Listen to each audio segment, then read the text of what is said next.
All right, let's go ahead and take a look at Current's Additive Sub Oscillator.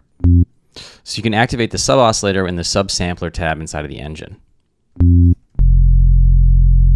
The sub oscillator works as an additive oscillator. You can see that here. So we have the primary fundamental sub frequency here.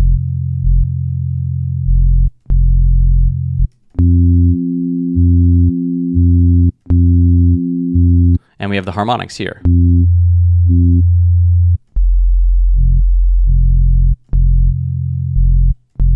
It features the same tuning modes as the other parts of the instrument here, but you also have the option to lock it to be forced into mono mode also, even when the patch you're using is not in mono mode.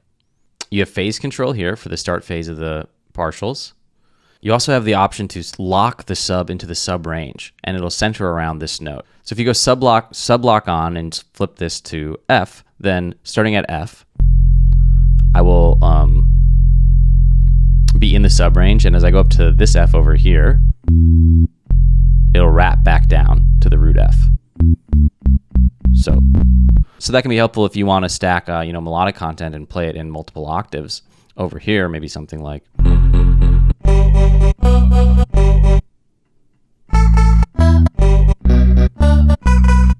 no matter what key you play this sample in, the sub will stay down in the bass.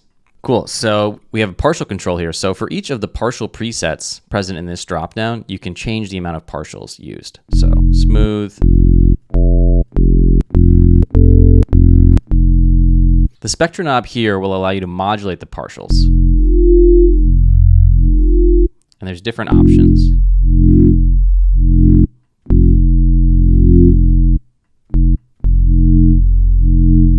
It also has a built-in knock control, which will add some pitch envelope to the start of the sound.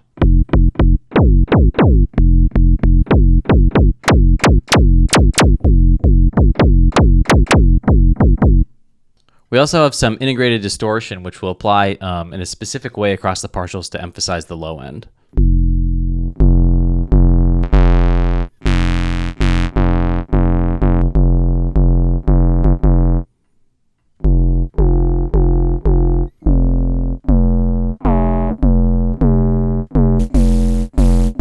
Across the bottom, we have the pitch, fine, level controls, but instead of the pan, we have a width control, which will spread the left and right upper partials.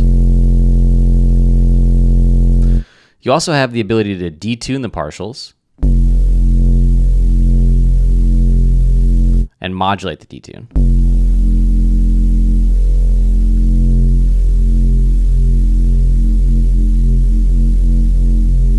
The inspiration for the sub oscillator was basically we wanted a way to make rock solid subs that still had that cool Reese-like movement in the mids without having to use multiple different synthesizers to create that sound.